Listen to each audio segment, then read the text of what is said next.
Hello, and thank you for joining me. My name's John Mears, and today we're going to be talking about how to get more clients on social media without spending a penny on ads. Everything we're going to go through in the next 45 minutes or so are all real tips, real techniques that I've used over the last 10 years and I still use on a daily basis in order to help me generate new clients and generate revenue for the businesses that I work for.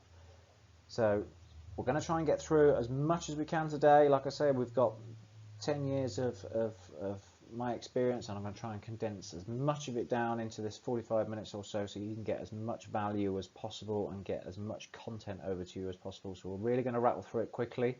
If you have any questions, feel free to put them in the comments and we'll try and answer them as we go along, but we're also going to have a Q&A at the end where you can jump in and ask perhaps more specific questions. Okay, so let's get straight to it. Firstly, quick introduction. Who am I? As I said, I am John Mears. I currently work for a company called Andura. We are a paint and coatings manufacturer. But in addition to this, and the reason I'm here and talking to you today, is I run my personal blog website called jmears.co.uk, and this is a website dedicated to offering free practical sales and marketing advice specifically for decorators. Now, I started this because in my capacity as a sales and marketing manager for Andura, I talk to a lot of decorators on a daily basis. I must have talked to hundreds, if not thousands, of decorators in my time with Andura. And speaking with decorators, a common theme started to appear, and that's that decorators will typically get into the industry via college or an apprenticeship or whatever, and they will love the hands-on side of it, and they get a lot of time and spend a lot of time training and learning the craft and the industry and how to do that side of things very well. But there's very little out there to help small companies and small painters and decorators in particular to understand the business side of it as well. So, and particularly sales and marketing, it seemed there was a big hole there, and just it was affecting the industry in the way that painting and decorating, for me, is an industry that deserves a whole lot more respect. And I think part of the way to grow and improve the industry is for us all to share information on how we market ourselves and how painters and decorators market their businesses, and this will raise how the whole industry is perceived. And this is the idea behind jmears.co.uk. It's to offer free sales and marketing advice so that we can really raise the industry as much as possible. And this is, a small part of this is social media and how to use it to generate leads and generate revenue and obviously improve the overall image of the industry. So we're going to talk about this today. If you want more, then obviously feel free to get in touch or go onto the website. But for now, we're going to jump into social media, which is a massive part of sales and marketing, particularly for decorators. So let's go straight in and get through this. Okay, quick overview on what we're going to cover today. So number one, we're going to go through the basics of social media, talk about a few common mistakes that I've made, things that you need to be aware of before you go in and really start trying to use social media as a platform for growing your business. We're then going to go through the core networks, the core social media platforms at the moment. That's Instagram, Facebook, LinkedIn, Twitter, and YouTube. We'll then go through the do's and don'ts of social media, some basic do's and don'ts for you, which hopefully you'll get a load of value from. I'm then going to give you a guaranteed way to grow your reach on social media today. So stick around for that. And then, as mentioned, we're going to do the Q&A, where you can jump in and give me some more specific questions, and I'll do my best to help you out. So, the basics. First things first, emphasis on social. One of the biggest mistakes people make when they go onto social media as a business and try and generate revenue and leads and new customers is they go on there and it's just me, and they just blast information at people. This is not what social media is about. It's not why your customers are logging on to social media. People go on social media to be social, and you should treat it like any other social interaction. Think of it as when you walk into a bar or a pub or something like that. You walk in, you don't just walk in and just start shouting, "Hello, my name's John and I'm a decorator. Would you like me to wallpaper your living room?" This is just not how you act in a social situation. But for some reason, people think on social media that all you need to do is just blast all your products and services and just hope people will come to you. This is not how it works in conventional social situations. So it's also not how it works on social media. You need to treat it, like I say, as any other situation. If you're walking into a pub, you walk in, you start talking to people, you start giving them value, you'll ask questions. This is how you need to act on social media. It's not about blasting your services all over and just hoping people will come to you. It's about engaging, it's about talking to people. It's about, as we say next, it's about being human and being authentic. You need to make sure everything you do is real and is authentic. There's very often, and I made this mistake on a number of occasions, and you see big companies make this mistake all the time, is that you talk on social media like you're a big faceless company. And for the companies I've worked for and for smaller painters and decorators, part of your appeal is the human side of you. And for me, large companies should also be doing this, and the most successful companies, big companies on social media, are very personable. They're very human. They talk to their customers like they're real people. This is what you need to remember to do. You need to really show people that you're not a faceless corporation. You're just a real person trying to make a living. And this should be fundamental to everything you do, down to basic things like your icon, your profile picture. It should be a picture of you. It shouldn't be your company logo. That's not what you are. That's not who you are. That's not what people want to know. Think about your own social media. How many companies do you follow? It's probably very few. You're on social media to connect with other people. And for this reason, you need to act like a person, like a human. Of course, with it being your business, you need to be professional, it needs to be clean, but don't ever forget to be a person, to be human, and to be authentic. Next up, one of the big pushbacks I get quite often when I talk about social media and how to be successful with it is people will tell me that they just can't think of that much content to put out on a daily basis. They can't do a post every day. They can't do multiple posts every day. They can't think about and create all of this content. Well, what you need to do here is switch your frame of thinking to document and not create. So, of course, there's a place for that perfectly crafted social media post and that lovely video and those perfectly edited photos, and that's something that is key, and we'll talk about that later. But in order to free yourself up and stop stressing yourself about having to create, just think document. What are you doing on a daily basis? Just take photos of it, explain it, write about it. This is what people want to see. They want to see the behind the scenes. They want to understand you. They want to see what you're doing on a daily basis. So think document, not create. Informative or entertaining. As a basis for everything we're going to put on social media from now on, it needs to be either informative or entertaining.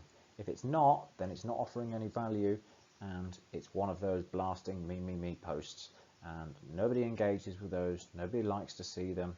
So when you think about posts that you're putting on social media, think about what's the person on the other side getting out of this. Think about, if I saw this post, would I stop scrolling? Would this intrigue me? Would I learn something from it? Would it make me laugh? Would it make me smile? You need to think about this before you post anything. And finally, jab, jab, jab, right hook. This is a methodology that comes from Gary Vaynerchuk. And if you don't know Gary Vaynerchuk or Gary V, then I really recommend you check him out. Document and not create is also one of his concepts. He is a massive influencer in the social media and internet marketing space. He puts out so much free content. There's so much good stuff there that he's given away absolutely free. Check him out. You can learn loads about him. He's all over YouTube. Really, really, you know, as a supplement to what we're going to talk about today, that would be your additional reading, as it were. Okay, so first things first, before we go diving straight into the social networks, I'm just going to do a quick one on photography tips, because this is something that really lets a lot of people down, and it frustrates me to see this beautiful decorating work ruined by poor photography. So we're just going to run through a few quick things. Please take note of these. Please understand that as amazing as your decorating is and can be, if you take poor quality photos of it, you're just not doing it justice, and it's a real shame. So okay, so straight away, number one, clean your lens. The amount of photos I see on social media have got blurry fingerprint lens images that it's just awful. It's so simple. Just give it a quick wipe on your t-shirt before you take the photo. Aim for the corner. Photographing rooms, and particularly, you know, interior decorating work, can be difficult. Lots of rooms can be small, so you need to stand in one corner and aim the camera at the other corner. This opens up the room, you get more in, and it means that you get perfectly nice straight lines. Use natural light. Natural light is so much better for showing off the quality of your work, sheens, colors. Everything looks a lot better if you use natural light. I appreciate, you know, in the depths of winter, you know, you might not be finished, it's completely dark at night. Okay, then, you know, you might not have a choice. But wherever you can, turn off the lights, turn off the unnatural, you know, the lamps and everything like that. Open the curtains and get those beautiful shots. Tidy up. So frustrating. You know, you're trying to show off your work. This is your portfolio, and you've got half-empty tins of paint and dust sheets and ladders that have been left out and a crisp packet here, there, and everywhere. Just take 2 minutes just to clear those out of the shot. Exterior work.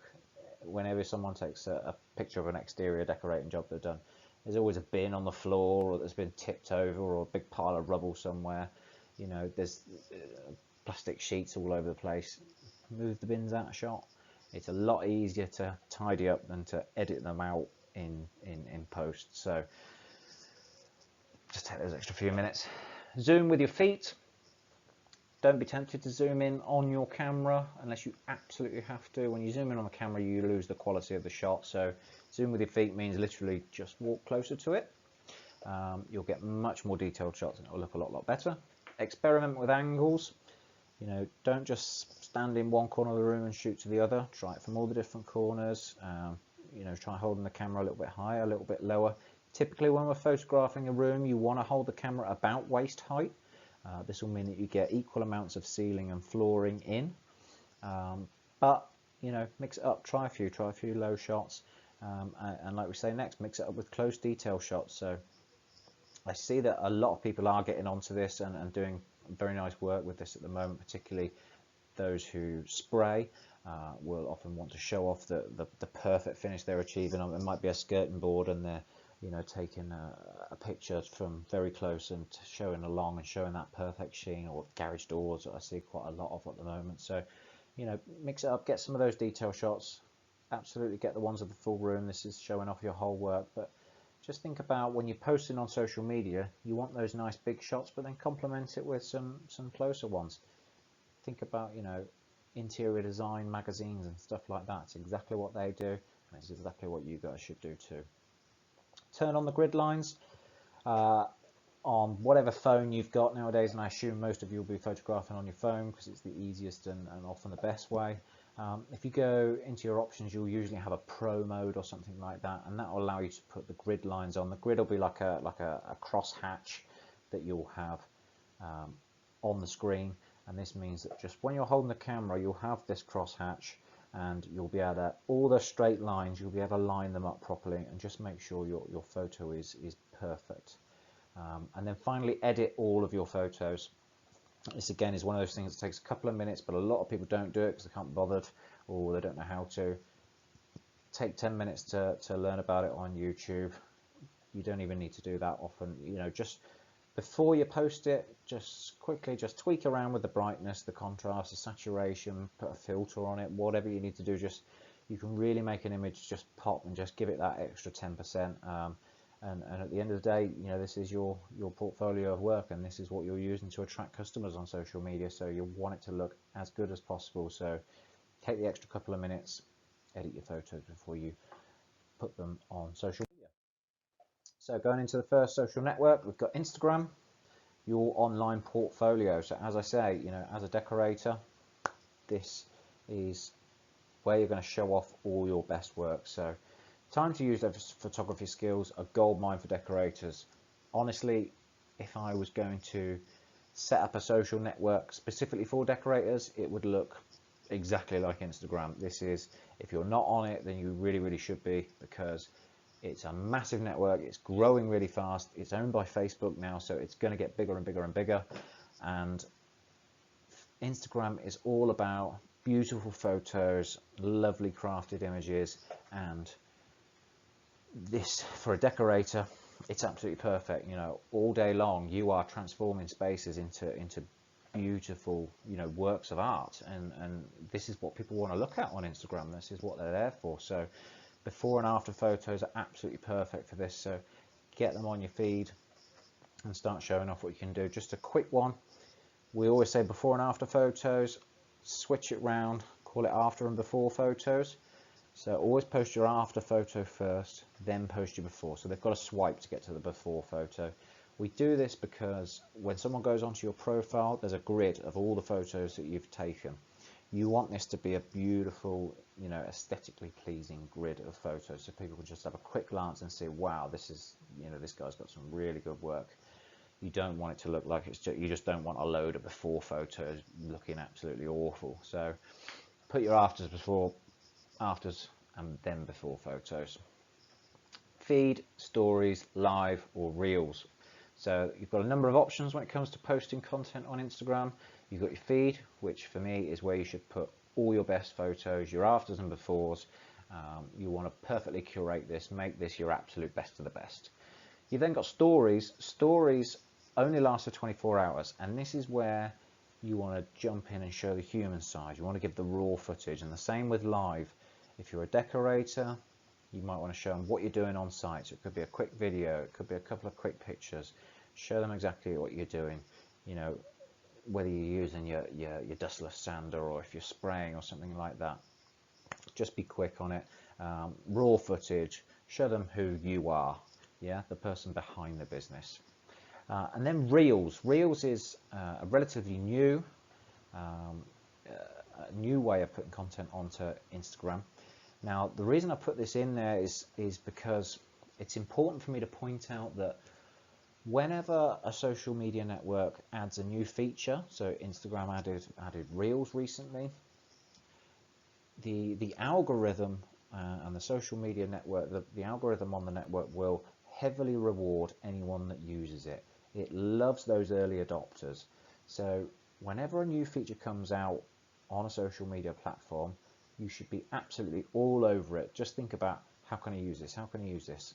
So to tell you how it works, say I have 1,000 followers on Instagram and I post a photo onto my feed. Instagram doesn't immediately just show it to my 1,000 followers. They'll send it out to, say, 100.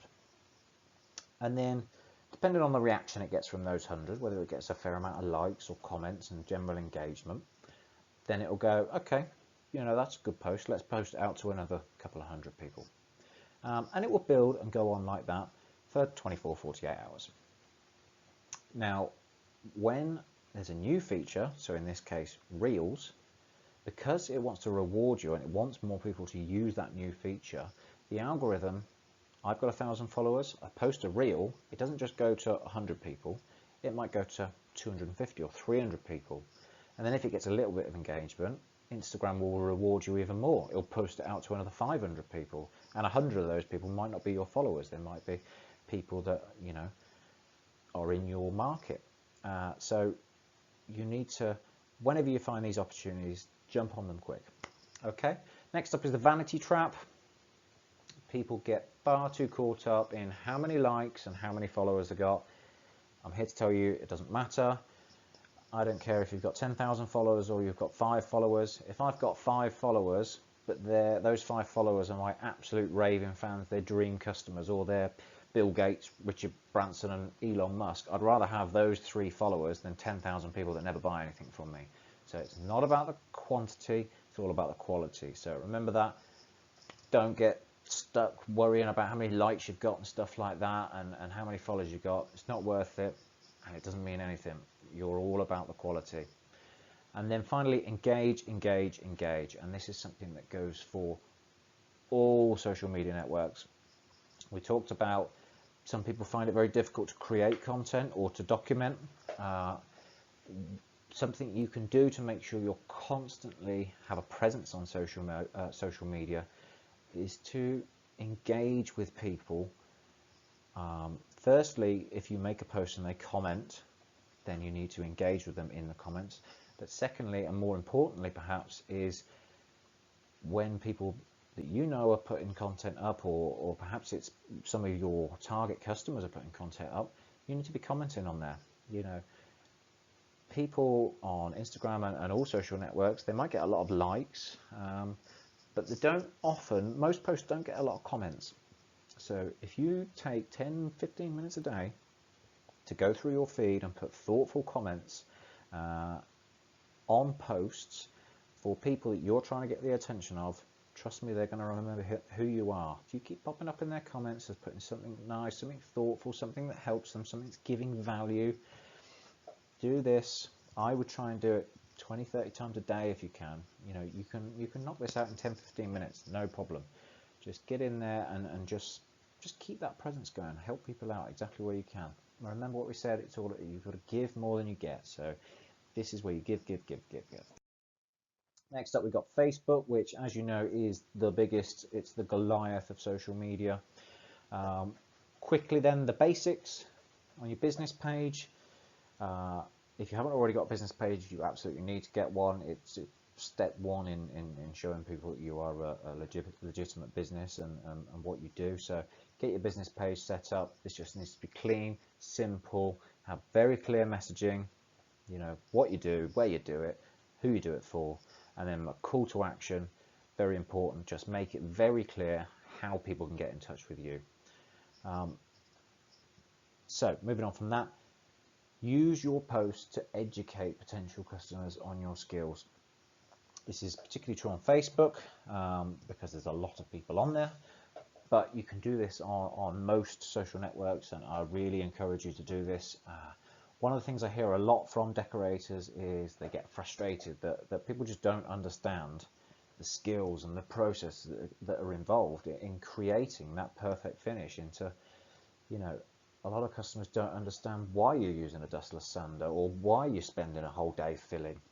They don't understand this, and it frustrates decorators. Well, you know, I'm here to tell you that Facebook and social media is the absolute perfect platform for you to go out and show people exactly what you're doing and to educate people on why it's important. So we talked about, you know, the raw footage of you on site, the behind the scenes stuff. Put this onto Facebook, you know, show people what you're doing and explain why you're doing it. If you're camera shy, you know, you don't have to be on camera. You can just take photos and put the caption on why you're doing what you're doing. You know, you don't have to be in shot when you're doing videos. You can just be showing around showing around the job and just narrating over what you're doing. Think of different ways you can do this and do it on a consistent basis, and then people will just slowly start to understand that, you know what, there's a lot more to painting and decorating, and this goes back to, like we say, this is all about working together and working as an industry to raise the whole profile. Next up, we've got Facebook groups, and be the go-to person in your area for decorating advice and work. So Facebook groups, for me, is one of the most powerful marketing tools you'll find. There is a Facebook group for pretty much anything. So, you know, for me, my target customers, my dream customers are decorators. So Facebook groups, type in decorators, bang, there's groups full of decorators, full of my perfect customers. What do I do in those groups? I don't go in and just start blasting about what I do and everything like that. I go in there and I start talking to people and try and help them out and give value where I can. This is exactly what you need to do, but you want to find the groups that are obviously have and already, have all of your dream customers in there. So, it might be there's a local town or a village group. If it's anything like where I live, there's 3 or 4 groups, all with a couple of thousand local people in there, and they are, they're your target customers. So get into those local groups, and don't just go in blasting about, I'm a decorator, I can do this for you, I can do that for you. Go in on the proviso that you're just trying to help people. So engage with people. If anyone's talking about DIY or anything like that, you want to jump on that straight away. Talk them through the right processes to do it. I know this might sound counterintuitive, teaching people how to decorate, but if someone's going to do DIY, they're going to do DIY, and there's nothing you can do to change them. So the best you can get out of that situation is to show everybody else in the group that you're that lovely decorator who helps people out wherever he can or wherever she can, and start building up that reputation. And if you're constantly present, you're constantly on there, commenting and helping people out and giving people value, then one day someone's going to go on there, and I say one day, it's going to happen regularly. Someone's going to go, I need a decorator, anyone recommend someone, and you're going to have about the last 10 people that you helped out for free, they're all going to go and talk to Karen the decorator or Steve the decorator. They were on here the other day, they helped me out, they're absolutely great, they really know what they're doing, great person, I recommend them. There we go. All just by give, and then eventually it will come back to you. It's a long game, don't get me wrong, and this is something that trips a lot of people up, that people think that they go on social media and just hammer it straight away and get loads of business, and then after 3 months when they haven't got anywhere, they just think, oh, it's rubbish and social media doesn't work and it's all just a load of rubbish. It takes time, but once you get there and with consistency, you will build it up, and more opportunities will just start coming in and in and in. And like I say, you don't have to spend any money to do this. It's 10, 15, 20 minutes a day. You can knock this out, no problem. Next up, we've got Twitter. Twitter has, personally, this is one of my favorite networks. This is when I started with Andura. We launched our interior paint using almost exclusively Twitter, and went from 0 to 6 figures in revenue just on Twitter. This is how powerful a tool it can be. Number one, you can do things that, so on Instagram you can't post links in your captions or anything like that. On Twitter you can. Twitter, there are seemingly no limits on who you can follow, so it's very easy to find loads of your dream customers and connect with them. So from my side of things, I wanted to connect with as many decorators as I could. So I think, who has already congregated large groups of decorators? Who are decorators already going to be following? Decorators merchants. So I searched for decorators merchants. They'd each have 1,000 followers. 900 of them are decorators, my perfect customers. I want to talk to decorators and talk about my products, and then I also want to talk to decorators merchants. So this is where I went in, and you need to think about the same sort of thing. So think about your local area and the type of customers you're trying to connect with. If you're trying to connect with building companies or something like that, then you might think, okay, so who do building companies probably follow on Twitter? Like Travis Perkins, building merchants, things like that. Go to Travis Perkins, have a look at their followers, and you will find loads of customers. Architects, interior designers, they're probably going to be following interior design magazines and stuff like that. So a lot of your other customers might be. Jump in there. And if you're just looking for local people, think about local businesses in your area that have a Twitter account. You might even follow them, local businesses, on your own Twitter account. This could be something, in my local town, the local pizza company has masses of following on social media. So if I wanted to connect with loads of local people, I'd go onto their Twitter account, I'd look at their followers, and I'd start connecting. And then we go back to, like we were talking about earlier, engaging, giving value, and just, really showing people what you've got to offer, and not just blasting about everything and just shouting at people with your offers. You want to give. Quick one then on your pinned tweet. So pinned tweet is sort of the showcase that you have on Instagram. So you have a bio, but it's very short. Your pinned tweet is what people will see at the top of your feed whenever they click onto your profile. So make sure your pinned tweet, this will be one of those exceptions where you are just posting about your business, what you offer, something like that. If you can get a short video, great, or maybe like a slideshow of some of your before and after pictures, great, and obviously your contact details and everything, but that should also be in your bio. And also, one last thing in terms of a great way to grow your audience on Twitter is competitions. You've all seen them. I'm sure nearly everybody watching this has entered competitions exactly like this. Like, retweet, follow to enter. When you start connecting with lots and lots of people using the techniques that we've just mentioned, they might not always follow you back.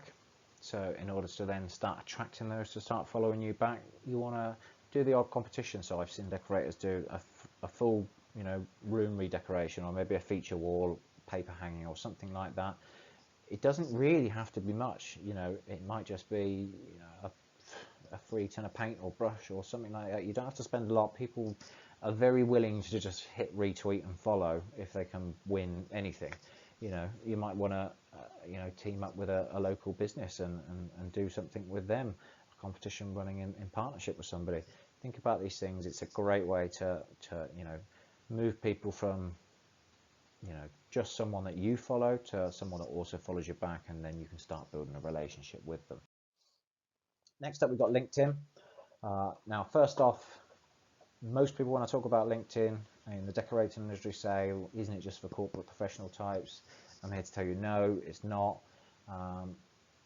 And even if it were, then, for me, painting and decorating is a professional industry, and you should think of yourselves exactly like that. But everybody is on LinkedIn, and it's growing so fast at the moment. Building your connections and LinkedIn jail. So similar to with Twitter, you're always looking to build your connections. With LinkedIn, you need to be very careful. So typically when someone starts using LinkedIn, they get very excited and they want to grow their connection list loads, and they just go in and add loads and loads of people.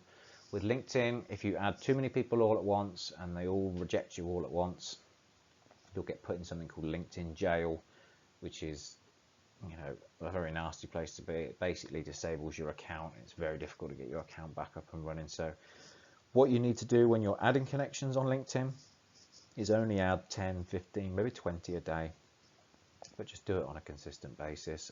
And if after a week or so, you've got 50 or 60 people who haven't, accepted your connection, then just go in and just delete those connection requests, and just keep repeating the process. And you can very quickly build up your connections on LinkedIn. People I found are very keen to connect, and again, for decorators, I think this is a big opportunity, especially if you want to go into more of the commercial side of things. So you need to remember that all new build companies, architects, interior designers, they're all on LinkedIn. You can start following them, you can start connecting with them. This is where the functionality of LinkedIn is great for that, because you can search by job title. It means finding the right people on LinkedIn is much easier than in some other networks. So it works great if you are looking for residential work, because all of your target customers have jobs, and most of them will probably be on LinkedIn. But particularly if you're looking for commercial work, LinkedIn's a great place to be. Standing out. Only 4% of 500 million users post on a regular basis. This is something which is true for most networks, most social media platforms. Most people just don't post on there, but particularly on LinkedIn, there is at the moment just an opportunity for someone, particularly in the painting and decorating industry. I see not a lot of people posting their work, and you could really jump in and stand out. If only 4% of all the users of LinkedIn are actually posting content on a regular basis, this means if you post content on a regular basis, you're going to be at the top of a lot of people's feeds on a very regular basis. So it's a great place to stand out. And next we say reply to every comment you receive. We mentioned this briefly earlier, but with LinkedIn, it's even more the case. So every time you get a comment on your post, reply to it. 'Cause every time you get a comment, it goes back to the top of people's feeds. Then you reply to that comment, it goes back to the top of feeds again. And every comment you get and every reply just boosts the post and makes it last longer and puts it in front of a lot more people. So make sure you do this, even if it's just a simple case of just saying thank you, thumbs up, smiley face, whatever. Put that on there. And a quick pro tip, comments of 4 words or more are much preferred by the algorithm. So if you can think of a 4-word reply, put that in there. Quick one on LinkedIn profile, because this is something a lot of people ask from me. A lot of decorators aren't on LinkedIn yet, but want to get on there, but are not quite sure about their LinkedIn profile and how to set it all up. So it's nice and simple, not too dissimilar to a lot of things. So number one, you've got a profile picture. For here is the picture of me. You want to get a reasonably professional photo in here, so you know, no dirty t-shirts and decorating trousers that have got cork all over them and look like you've got a cricketer's pad on there. Make sure you're looking clean and professional. Pop a photo on there. You've then got your banner. So at the top I've got the Andura logo. So for you could put your company logo here. Make sure you do have in your profile picture is a picture of you. You can put your company logo there, or if I was a decorator, I might think about putting a picture of your recent piece of work or your best piece of work. If you can narrow it down to your best piece of work, I'd put that in there, something that really catches the eye.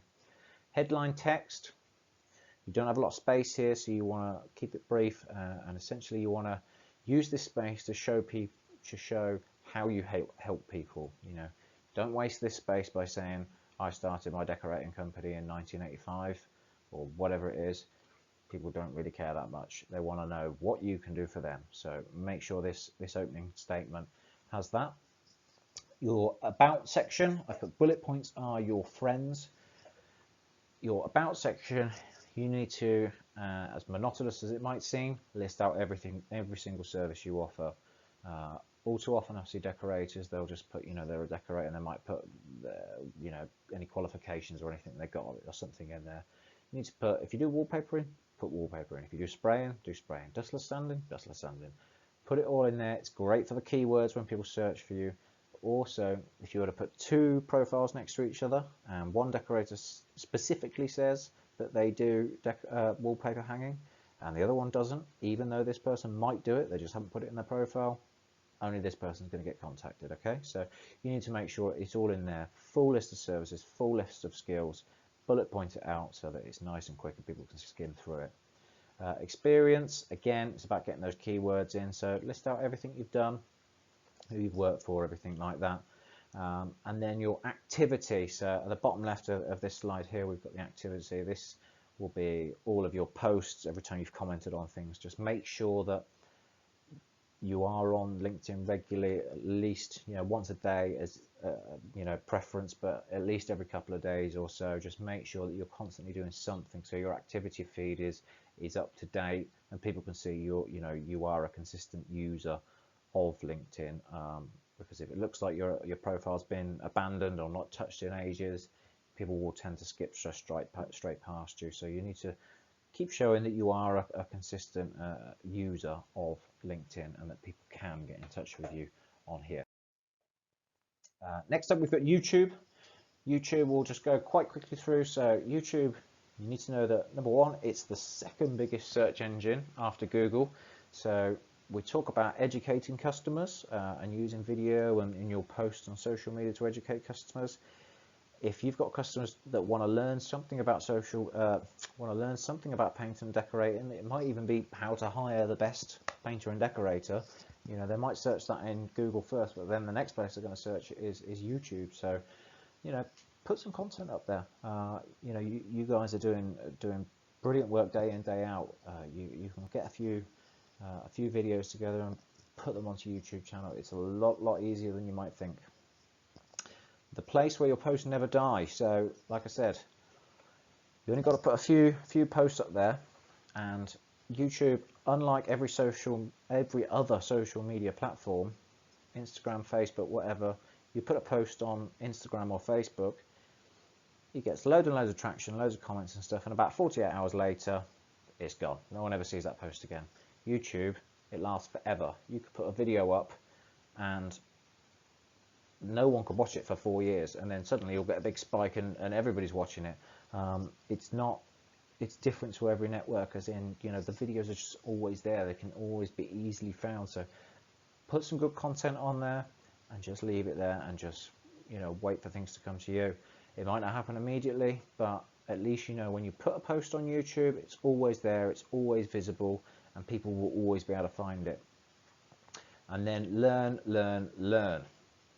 YouTube, absolutely fantastic place to learn everything. You will find hundreds of videos like this one, talking about social media like we are today, to how-tos on. You could learn about spraying or the benefits of different systems and stuff like that. YouTube, and social media in general doesn't always have to be about generating business and leads. It's also a place where you can learn, and really, learn to get more and more out of it. Okay, a few of the basic do's and don'ts then that we'll quickly rattle through, because I think we're getting quite close to time now. So some of the basic do's and don'ts. Do make your posts informative or entertaining. Remember, you need to put yourself in the position of the person seeing that post. Is it informative? Is it making you laugh? Is it entertaining? If it's not, get rid of it, because if you just scroll past it, then your dream customers, your target customers, are going to do exactly the same. Post regularly. Like I said, not enough people post regularly, and if you do, you will find yourself at the top of a lot of people's feeds on a regular basis. Be social. Like I said, remember, it's like any other social environment. You need to make sure that you are being social on there. You're not just blasted about business and everything that you're doing. It's not me. It's all about being social, asking questions, engaging with people, talking to people. Use social media to learn. As I said, all of the networks are great for this. Whether it's a Facebook group, you can learn loads from other decorators, or whether it's YouTube, you can find out basically anything you could ever wish to know. And use the 80-20 rule to focus on your best platform. So often when we talk about all these different social media networks, people will talk to me and just say they haven't got the time for it. Where do you focus? Where do you not?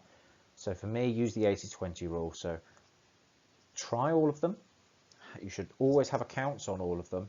Find the one that you get on with best, the one that you seem to get more traction on, the one that you prefer using and you think most of your customers are. Focus 80% of your time on that, but always keep that 20% of your time just dabbling in all the other networks. You never know what's going to happen. You might be completely focused on Twitter, and one day someone turns Twitter off, or everyone leaves Twitter for some reason, and all of your customers just aren't there anymore, and they stop engaging with it, or everyone gets fed up of Facebook and they stop using it.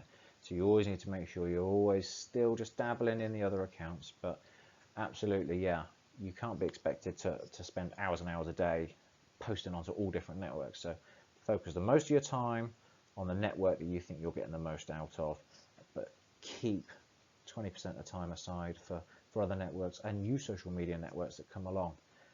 You need to jump on new social media networks as soon as you can. Get ahead of the curve wherever you can. You never know what's going to be the next Facebook. Don't boast. No me posts. We said this a couple of times. Boasting and posts all about yourself. Sorry, nobody cares. Post loads of customer feedback quotes. Okay, so I've done this and loads of people do this.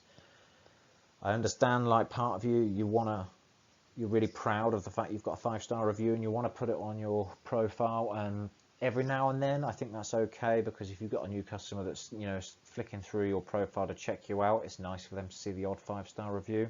But you don't need to put one on every day or every couple of days or even once a week. One a month is more than enough.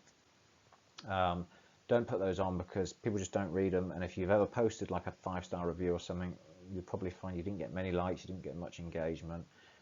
People just aren't as interested in those, because they're not getting anything from it. They're not being informed on anything really, and they're not being entertained by it, certainly. Don't spam adverts for your business. I see this a lot. People will just do one post. Oh, we do interior painting. Next post, 10 minutes later, we do wallpaper hanging. Next post, 10 minutes later, do you want to refresh your ceiling or whatever it is? Next post, exterior decorating available. Don't do it again. Remember the jab, jab, jab, right hook. You need to give, give, give, and then ask. Keep that ratio 3 to 1. 3 give, 1 ask. Do not DM people straight after connecting with a sales pitch. No one wants it. We've all had it. You connect with someone, and then 2 seconds later, ping in your inbox, you've got a sales pitch coming from someone. Everybody, it's an immediate turn off. This is a mistake I learned the hard way. I used to do this a lot on LinkedIn. I used to go onto LinkedIn and just think, well, this is where you do business. So as soon as I connect with someone, I'll send them a sales pitch, and then got, I thought it was really odd that no one was replying to me. But then when you look at it from the other way around, it's not what you want. You want to get to know someone first. You want to see what they've got to offer you and give them some value before you start going into their direct messages. And again, like we said, do not get hung up on views and likes, vanity metrics. That's all they are. They are just vanity metrics. You are much better having a few very good followers than 10,000 people who never buy anything from you. I don't care if you've got 1 million, billion followers, if you're not generating a business out of them because they're all, not your target customers, then there's just no point. You're not impressing anyone with those numbers. Okay, as promised, a guaranteed way to improve your reach on social media today. So I run something which is called a social media pod. It's a WhatsApp group. The link is just there. You click onto the link, it will take you to my website. There'll be a video that will explain exactly how it works. But essentially, it's a group of like-minded people who are all looking to boost their social media reach. You remember how I talked about the algorithm? If you've got 1,000 followers, the algorithm will put it out to 100 people first, see how it goes, test the water. And what happens is, when you put a new post out, you'll then put it into this WhatsApp group, and everyone within that WhatsApp group will like it and comment on it and retweet it. And this tricks the algorithm into thinking, this is a great post, this is getting lots of engagement. And so, Instagram or Facebook or whoever it is will immediately go, this is a great post, let's push this out to loads more people. And this is what happens, and we've got loads of people in the group already that are having great results from it. People seeing like the reach for all of their social media posts is doubling, tripling, quadrupling in cases. And it just means that every post you get, every post you put on, this is going to get in front of a lot more people. And that's very important, because especially when you spend a lot of time crafting those perfect messages, it can be very frustrating to see it fall flat. So this pod is free. You just got to give as much as you get for it to work properly. You can join, check out the video. Any questions, let me know. And that's it. Thank you very much. So this is a pre-record, but I'm in the comments. So if you've got some questions for me, jump in, ask me something. There's my contact details. If you want to get in touch with me, feel free. If you have some questions, you want me to, talk about anything else, we can dive a bit deeper into the different features of each social media network and how to get the best out of it. Thank you so much for listening. I hope you're still there. I hope you're still awake. Have a good one. Cheers, guys.